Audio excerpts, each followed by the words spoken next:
Taylor's the brain, the expert, the guy. Matty's got jokes and a wild ride. 30 minutes, no time to spare. Stack your lineup, win anywhere. And now SuperCoach Halfa. Get your edge, get faster. Taylor leads, Matty's laughter. NFL SuperCoach Halfa. Well, g'day, SuperCoaches. Welcome to the NFL SuperCoach Halfa. It's Matty C here with you tonight as the preseason rolls on. My gosh, it rolls on. You've caught us this preseason talking about, well, bloody everything, right? We've had 2 mock drafts, one with Jackson Bomb and one with the great man Job Melly. We've also had all of my preseason articles through Substack that have also been podcasts. My big draft day doctrine. If you haven't found that, go and find that. That took me a year to write. It took ages. And was a podcast that was over an hour monologue. Oh my God. Go and find it everywhere you can. Substack, subscribe there for free. Also on YouTube and any of the podcast applications. If you haven't already subscribed, make sure you don't miss a show. But then also Taylor and I have been busy at it. We've gone through quarterback rankings. We've gone through running back rankings. Last week, we even had a crack at wide receiver rankings. And this week, we've got a few things on, right? Tonight, I want to talk to you about tight ends, but also we know that SuperCoach Classic is going pretty close to live. We don't have a confirmed date yet, but we are ready at a moment's notice to break that out. Taylor is cooking some stuff up for that. So tonight, no Tay-Tay, but you do have me, Matty C, to run you through some tight end. And mate, I've had a really big article about a month or so ago on the Substack about tight end. Now, some things in that landscape have changed a bit. There is some things in there too that mean that Taylor and I, we're not ranking side by side on absolutely everything, right? There are definitely situations where we've got some different opinions, and it even starts right near the top. So hang in there. We'll get the tight ends kicked off in a little bit, but a couple of things that I like to talk about with tight ends straight out of the gate. And for those who've been with me through the preseason, you'll know some of these from the outset if you want to leave your draft without having a floppy loose end. First thing, there's a couple of questions I like to ask about my fantasy tight end. Can they realistically get 90 to 100 targets? Is this player one of the top options for their offense? Is their ecosystem kind of reach far enough? Does he catch enough passes to survive the quiet weeks where maybe there's no touchdown?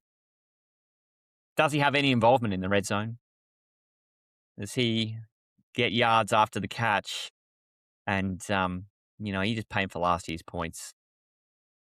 This is the thing. Like, not everyone's got the same situation as last year. Sometimes you look at a player situation, even if they don't change jerseys or positions, a lot changes around them.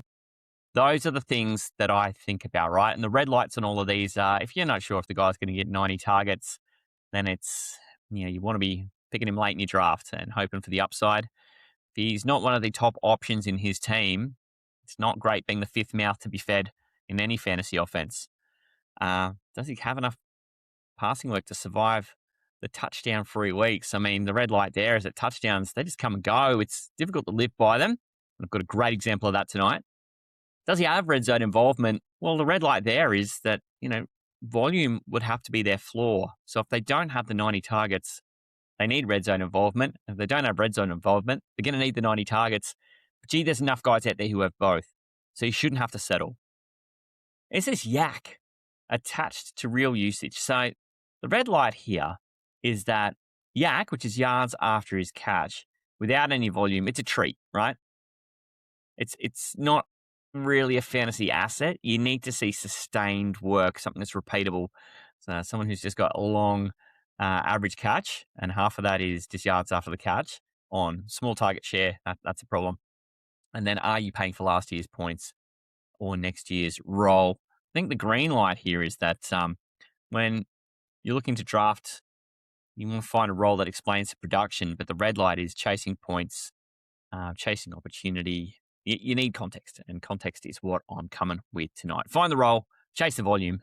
It'll help you get competitive. So do not leave your draft with a loose end.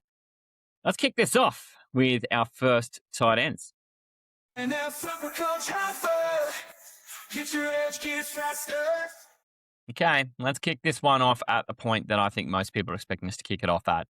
The number one tight end across most boards in fantasy and really all the major sites I could see were putting Trey McBride pretty squarely at the top. And when you're not going to get an argument out of me, I also ranked him at number one. Some reasons for that. Well, the market's paying a pretty massive premium for him, but for really great reason. He's a nuclear option at tight end and absolutely worth the price. He had been going in sort of the late second round or third round in ADP, which it kind of feels a bit obscene, but he had 161 targets last year, almost 120 receptions, over 1,100 yards, 11 touchdowns, 302 fantasy points, almost 19 per game. Now, that is not a fantastic tight end. That is not even a nuclear tight end. That is not an even, I can't believe this isn't tight end. That is an exquisitely good wide receiver in a tight end's jersey and giving you a weekly advantage at a position of scarcity. There is not a lot of great tight ends out there, and this guy was far and away the best. It wasn't even close. So there's no discount for Trey McBride. If you want to own him, you're probably going to be the first to draft a tight end in your league, but he actually has the profile that will support that. And if you think about this too, he had 27.4% of the target share for that offense in the entire year last year. So, every fourth pass was going to him across every option in that entire offense over the course of the entire year. And even then, it wasn't even fourth pass. It was slightly better than that. So it's an extraordinarily big share. And I think once you include that and his volume, he had 1,174 yards in volume, almost 600 yards of that was after the catch. So big volume, a lot of catches, and actually in space and able to do a lot with it after he caught it. So the verdict here, like if you are comfortable skipping a premium running back or a wide receiver, this is a way to get an edge at a position no one else is going to have the same edge at. But there is one player I still think is worth the early swing. Taylor has actually gone ahead and ranked Brock Bowers number one. It's bold. He's sticking his chin out, and he's not here to defend himself on it. So I'm going to tell you why. When I see him in person, I'm going to call him an idiot. But here's why I don't think he is an idiot. He's been drafted pretty aggressively as the tight end too. There is really no site I've seen where Bowers isn't two. There's really nobody else who's supplanted him in that spot. He only played 12 games last year. And while he finished the tight end 8 overall, including all those games where he scored 0 because he was hurt, he still averaged 14.7 fantasy points per game. And that puts you right at the top of the position, almost 15 points.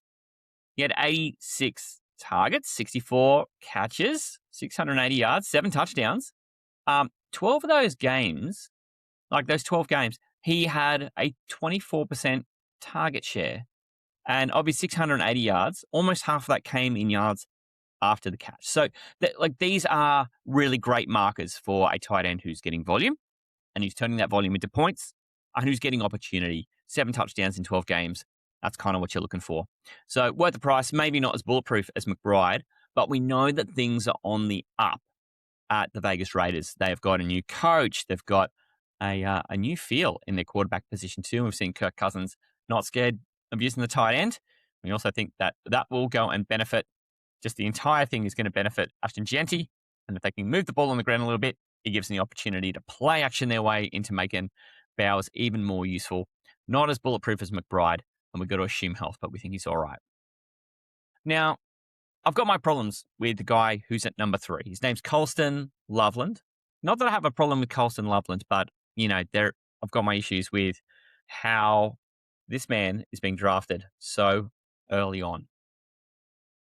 To me, he was the big play tight end, and I know that as the season wore on last year, he ended up with some pretty useful volume in the playoffs against very specific opponents, win and leave the island. Over the course of weeks 1 to 17 in the upcoming fantasy season, I don't know that that's going to be sustainable. One thing we saw from Colston Loveland last year too is that the big play tight end profile is fun. You get guys like Dalton Kincaid, who led tight ends in yards per catch at 14.5 yards. You get guys like Tucker Kraft, who was right up there too. Aronda Gadsden had over 13 yards. And this is where we find Colston Loveland right on 13 yards per reception. So, fun, but you're paying a massive premium for Loveland and probably Tucker Craft too, who I'll get to in a little bit. Uh, what I liked about Colson Loveland, though, is like he's young and he and Caleb Williams obviously have developed some sort of connection in those couple of games. But it makes me squint seeing him at number 3. Fantasy Pros has him at number 3. ESPN, all these big sites have him there. He finished with about 70 total targets and only 48 receptions on the year, 600 yards, and he averaged 9 fantasy points per game. It's fine and it's useful. It does kind of make me feel like maybe he hasn't done enough to prove that he's like the 100 target guy. He finished at tight end 14 overall last year. So just seeing him take that leap to 3 kind of made me feel like, you're probably that. I don't think there's any way for him to return a profit on taking him 3rd. If you're drafting him at 3, you've got to hope that he can outscore either Bowers or Loveland to give you any value. And if he doesn't return a spot right behind those 2 bulletproof options, you kind of have wasted your pick on him in a way, because he needs to finish 3rd then. I just feel like that while he did show some efficiency last year, he only had a 16% target share. And, it's just kind of not at the level of some of the other guys in this top 5. So that's my devil's advocate for Colson Loveland. And I can hear Taylor off in the background saying, Matty, have you suffered a head injury? Did you see all the double-digit target games toward the end of the season in the playoffs? And my answer is yes, but to me, it hasn't proven itself to be sustainable yet. And I'm going to let him be somebody else's problem. The other guy I like in this range, who I've actually put ahead of Colson Loveland, is Tyler Warren. He's currently tight end 4 across all the major sites. And of course, because I've got Loveland out of the way, I've got him at 3. What this is saying is I'm not probably going to go and draft Tyler Warren 3.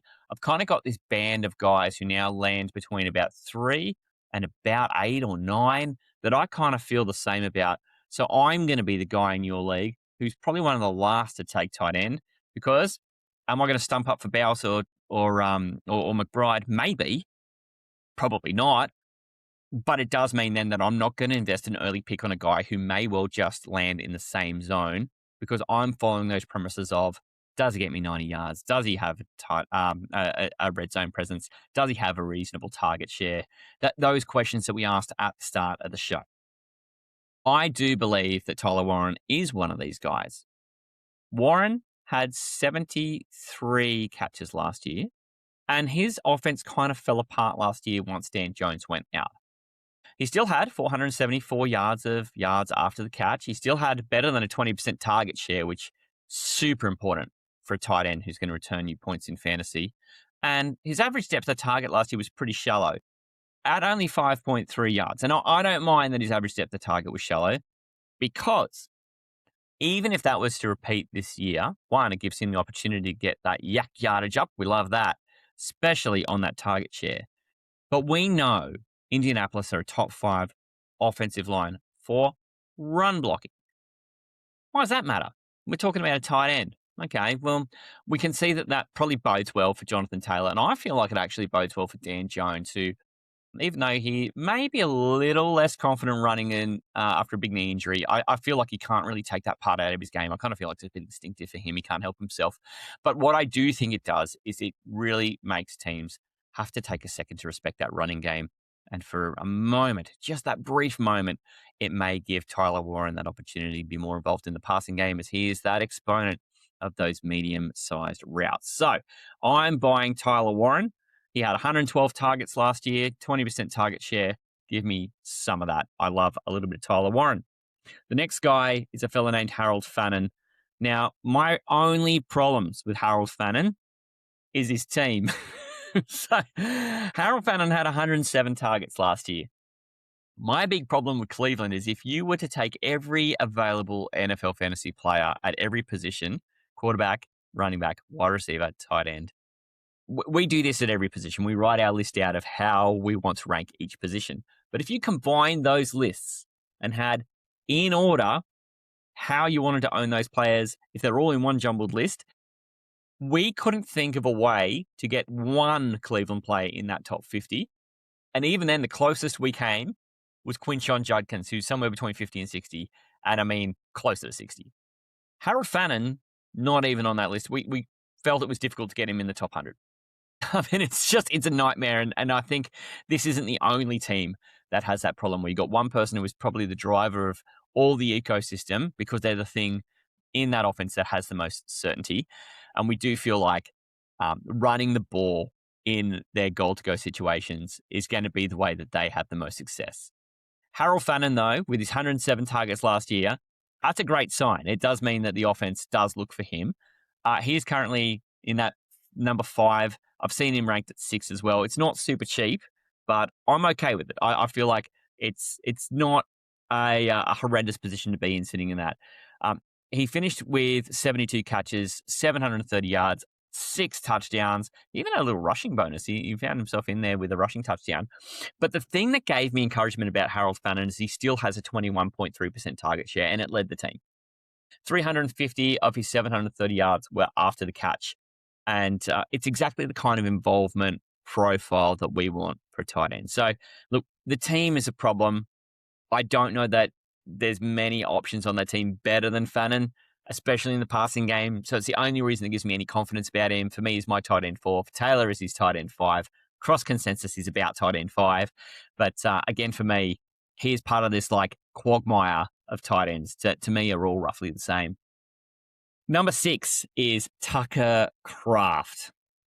Now, mate, I've got my issues with Tucker Kraft. There's lots I like about Tucker Kraft. He was one of the leading tight ends in average depth of reception last year, about 15 yards per catch. But what made me find Tucker Kraft difficult to analyze in the offseason this year is that, strong reception data like that can sometimes lie to you. One thing I can do here is compare Tucker Kraft to Brock Bowers, right? And you go, well, that's got to be a good thing. Brock Bowers finished tight end 8 overall, even though he only played 12 games. His 14.7 points per game tied him with Tucker Kraft. So these two guys were equally as, impactful when on the field. And these guys were the only people in QE of either George Kittle and Trey McBride. These guys were tied for 3rd in tight end points per game. Tucker Kraft only played 8 games, but he was powered by almost 500 yards and 6 touchdowns in 8 games. That's the bit that gives me a little bit of concern because, one, he only had 44 targets. So across the course of the year, he was on track to get you about the bottom of that 90 target range. But also means if you're pretty well doubling his target number there and do you want to double his touchdowns? Because that would give him 12 touchdowns on the year, and that seems like overs. I wonder how he goes and gets 12 touchdowns. The thing that's changed for me with Green Bay too is that we know that while they're a median offensive rushing line in terms of blocking, they are the worst graded passing offensive line for pass protection, and we just think Jordan Love's going to be running for his life out there. We also think that then he probably doesn't benefit from the same things we talked about with Tyler Warren, where if they can just get the run game going, then maybe that opens some field across the middle because we know they're only middling. They're not a fantastic run blocking defense. So even then, it's just difficult to get a defense to bite on your run game if you haven't necessarily proven yourself to be an exceptionally successful offensive team pounding that rock. So we just think it could be one of the tougher seasons to be a Green Bay fan in the NFL, but certainly it is a tough season to back any of their options in the passing game or Jordan Love. I mean, I feel like Jordan Love's going to go largely undrafted. And I think that probably tells you a lot about the state of that offense. The other guys in this range too, and I love talking about this guy, George Kittle, Taylor's got him ranked 7th. Now, it's a little higher than consensus that has him somewhere between 8 and 10. Even I've got George Kittle at 8, so I'm probably on the high end. But the reason I like him, I don't know whether he's going to play week 1. I don't know how many games he's going to play this year. He only played 10 games last year, but he averaged 15 points per game. And I mean, it is better than everyone except McBride. We mentioned that before. George Kittle continues to be one of these great players who, if he's on the field, he's likely to be involved, especially since that offensive, the package has changed in San Francisco. The sturdiness of a guy like Ayuk or Deebo Samuel to suck up some targets, McCaffrey being the rock, pounding it away, has now just become an extension of the passing game because the other passing options had been so hit and miss. Ricky Pearsall now, season over, even though he spent his rookie year, half of it recovering from getting shot in the. Did he shoot himself? Or I can't. Did he get shot by somebody else? I don't know. San Francisco and people getting shot. There's been plenty of them. But one thing is staple is if Kittle's healthy, he is a great own. And at the moment, you can get him really late in your draft. I don't mind keeping an eye out for him late. The other names that are in this range too, and this is going to make people a little sick. There is some optimism around Kyle Pitts. There is. Kyle Pitts had 109 targets last year. I know, it's hard to believe. Of that, he only had 82 catches, so not the most efficient passing when he was the target. But you know what? Having Tua there, I don't think is the worst thing for Kyle Pitts. I know there are support groups out there for people who've owned Kyle Pitts. It's a traumatic thing, especially since every year somebody comes out with a "It's Kyle Pitts' year" column. I've reserved myself from doing that. Although, just like last year when I was a bit bullish on Pitts, I am again this year. He is dead in the middle of my quagmire of these guys. I have him ranked at 5, only because I'm pretty confident he'll get the targets and he won't be as inefficient as he was last year. Most places I'm seeing him ranked between, I've seen ESPN had him at 5. I've seen him ranked as low as 7. So there's definitely some consensus out there that he deserves to be a top 10 tight end. But Taylor also has him ranked in the top 10. He's at 9. So Taylor actually kind of hates Kyle Pitts by virtue of just where everyone else has him ranked. But I do feel like he would defend that position by saying, well, mate, they're all a bit the same. Sam Laporta is in this range too. And we know that they're going to have a tough time at Detroit. Their run blocking game, pretty good. Their pass blocking game, bottom third. So they're going to kind of need to work on the Indianapolis model of set the play action up and hope that we can get Laporta involved that way. Now we're starting to get to guys who are outside of that top 10. And one of the guys I love in that range is Jake Ferguson. He had 100 targets last year. He is just a staple part of their offense. He ended up with 81 catches, 600 yards, and 8 touchdowns. A completely sustainable line. It gave him a very handy mix of a PPR floor with all those catches and some red zone payoff. We like that because there's a couple of tight ends in that range who can do that for you, and these guys outside the top 10. Jake Ferguson currently been ranked pretty much 12 by every major site. Taylor and I a little warmer at 10 and 11. And here's the other reason why. Cowboys defense is garbage. It's not a hot take. Everyone knows. But what we do know is their passing volume is no joke. You can have a look at wide receiver rankings on any website you like, and you're going to see CD Lamb probably ranked at about 5, and George Pickens not far outside the top 10. It looks like it's going to be the friendliest ecosystem for pass catches in the entire NFL for fantasy, and Jake Ferguson benefits from that. So have some faith with that. Other guys in this area we like as well are Juwan Johnson. Yeah, I love this guy too. He had 97 targets last year, so he was on the fringe of that 100. He now gets the benefit of probably a pretty stable quarterback position. We think Tyler Shuck should do fairly well this year. We know that they don't have the greatest run blocking line. In fact, they've got the worst, but they have the 8th best rated passing protection. Juwan Johnson is in that range of good PPR options that we've already talked about, in that kind of swamp of good players. And the disrespect for him is kind of pretty absurd. One thing I'd seen about him too is across major sites at the moment, he's ranked between 16 and 20. Oh my God. He finished tight end 9 last year. 74 receptions, 828 yards, 3 touchdowns is a little low to me, especially from 74 receptions. But just like we said, we want that base of targets. 97, we're looking for at least 90. And then he's got yardage and room for touchdown growth. Just remember too that while he had an 18% target share, and it's not elite, it's worth mentioning, he had almost half of his yards in yards after catch too. So the green shoots are there. It's not exactly, a player who would make, a drafter feel, excited in August, but he may make you feel pretty smug in November. Just a strong late target in drafts. There's only a couple other guys we want to mention in this range too, because you start getting guys like Mark Andrews, Isaiah Likely, who's in a new position, but while he's getting ranked as high as, I've seen him as high as 13, as low as 16. I think that is the market saying He's going to have the stability of being an every week starter for that New York team, but we just don't know how sustainable Jackson Dart's passing tree is going to be all the time. Dallas got it. Dallas got it is the one I really need to talk to you about. Taylor has got the most faith of anybody I've seen on Dallas got it this year. He has him currently ranked at tight end 8, where I can see the larger part of the market has him ranked anywhere between 10 and 14, and I'm on the 14 end of it. Problem with Dallas Goedert is that tight end can be a very touchdown sensitive position because most tight ends do not get wide receiver level of targets and yardage. So when a player does become a bit of a red zone weapon, it can paper over some of the cracks. And I think Dallas Goedert is the best example we've got. He didn't hit that threshold we want last year of targets. He only got 82. Of that, he had 60 receptions, 590 yards. Now, that yardage total was very similar to what we liked about Jake Ferguson. So good, and none of this is an outrageous set of numbers. Here's the outrageous number, 11 touchdowns. 11 touchdowns. So every 8th target, better than that, was a touchdown.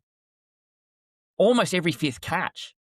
It seems super unsustainable, and he finished his season where he was the 6th tight end in all of PPR scoring for the position.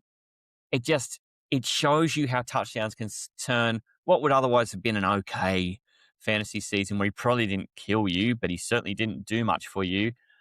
And it turned him into a genuine fantasy starter who had such a tenuous grip on how he was scoring those points. Unless something really changes in Philadelphia, I don't have a lot of confidence in Dallas Goedert becoming another top 10 option all the time. And I think if you want to see him recycle those numbers, it's going to be a tough ask. This is why I'm on the lower end. I know that Taylor has seen the positives in that offense, and that's without AJ Brown around, the ball's got to go somewhere. He doesn't believe that Mekhi Lemon is the place for it, and that this may actually give Goddard the opportunity to pick up that additional target share we want to see from a tight end in this range to help that touchdown number. He may not recycle it, but at least he may put up a more sustainable number. Hunter Henry is also in this range, and he stayed fantasy relevant on the back of some touchdowns too. He finished with 7 scores, which sounds really great for tight end, but he only had 55 catches, so it's a very similar number to Dallas Goedert's catches. George Kittle only had the 62 targets playing 10 games and finished tight end 12 because of his 7 touchdown catches. But, that is such a hyper-focused number that Hunter Henry does not have. So you can compare the two guys in terms of their total volume for the season, but just know they're not in the same class. And this is why Hunter Henry is a player who we're seeing outside the top 15. Other guys in that range too are Dalton Kincaid, Travis Kelce, who we don't really know what to do with. I've seen him ranked everywhere from 9, 10, 16, and 17. Taylor and I don't know what to do with him either. We've got him in the back end of our top 20. And then guys like Brenton Strange, Chig Okonkwo. I've even got Dalton Schultz and TJ Hawkinson at the bottom of my top 20. So from there, it does get kind of ugly. And some of these options are only in super deep leagues. Or if you're just looking to find somebody who can cover a bye week or a short-term injury. So that you've had who you don't really want to drop goes on IR. And, they're going to be back in a couple of weeks' time, those guys we think are the next best bets out there. That's going to be tight end. I've got plenty to say about tight ends in my column that I produced earlier in the year and also in my draft day doctrine. Go and find them. They're on Substack, but I've also made them into podcasts that you can find right here on the Aussie Gridiron Network. While I'm talking about the Aussie Gridiron Network, go and make sure you catch G'day Gridiron as well. They're doing a wonderful preview series. They do this every year. It's one of my favorite things that they do. They pick a compass point each week and they go and give a season preview from each of the teams in those divisions on the AFC and NFC sides of that compass point. Check it out. It's really cool. And it has been currently supported too by our great mate, the fantastic, brilliant and dynamic Manjot Melly, who, thanks to his Pastry Press NFL column, he puts it out all the time. He's doing new previews. It's going to be great. You should catch it. He's already got Baltimore Ravens and Cincinnati Bengals out there. He's going to have as many as he can have done before the season kicks off, but they are going to continue to reign in. Go and find that on Substack. Also, you can find me on Substack. I only released an article this week, and it was to do with the differences between classic NFL SuperCoach and draft leagues. SuperCoach also runs the draft leagues. We're going to be playing on that a little bit this year. But we are so keen for SuperCoach Classic to get released. there is a lot of anticipation that is going to happen this week. That's why Taylor is off baking up something for that. And you'll see me with him when that gets released. But he's, once he gets cooking in that laboratory of his, I do not disturb. So I couldn't drag him out for the tight end show, but we're looking forward to that. The minute that NFL SuperCoach Classic is released for this year, you know that we are going to be on your airwaves with an emergency podcast about that. But also, it is going to be just the funnest time of year. You need to think very differently to be a SuperCoach Classic manager. And what I like about that is for those of us who've been playing NFL fantasy for a long time, mainly based in the draft world, where each player just exists once in your league. And if you want to wrestle that player off the person who owns them, you need to come to some kind of agreement, or you need to beat them to that player in the draft. It's very different for the SuperCoach Classic player who, mate, every team theoretically could own the same player in common across all of SuperCoach. And last year, there were over 30,000 SuperCoach teams. This year, we're expecting that number to grow, and we're really looking forward to trying to help provide good resources for SuperCoaches out there playing Classic. But that is the thing. Nobody can stop you from owning the player you want as long as you can fit them within your budget. And that's not it. Once you've got the player, and there's going to be plenty of players who are like this, you start the season with them, you think they're going to be someone you keep most of the year. The problem is they need to continue to prove to you that they are worth the price that they have taken up from the day you bought them. And if a player hits a bit of a skid for a month and they lose a lot of value, all of a sudden, they might not be doing you favors, even if their name is Josh Allen or Lamar Jackson. So I've got an article out about that now. Taylor and I will get into a lot more depth about how to build a great opening day lineup, what things we're looking for, and then how to make the most out of players we think might be coming into the season underpriced. We can really swoop. In the meantime, though, super coaches, thank you for spending your time with me, Matty C, and I will see you next time round with Taylor when we're talking about NFL SuperCoach Classic. I can't wait. Looking forward to all your support with that. If you do not follow us on Instagram, Facebook, if you don't have a subscription to the Aussie Gridiron Network on either Spotify, YouTube, or your favorite podcast app, go and find it, subscribe, tell a mate. And if you are on Spotify, you get the benefit of both video or audio. So swipe up and leave a comment. We'd love your feedback. In the meantime, I'll be able to see you next time I do see you. It'll be with Taylor. So take care, super coaches. Hooroo. SuperCoach Halfa. Get your edge, get it faster. Taylor leads, Matty's laughter. NFL SuperCoach Halfa. NFL SuperCoach Halfa.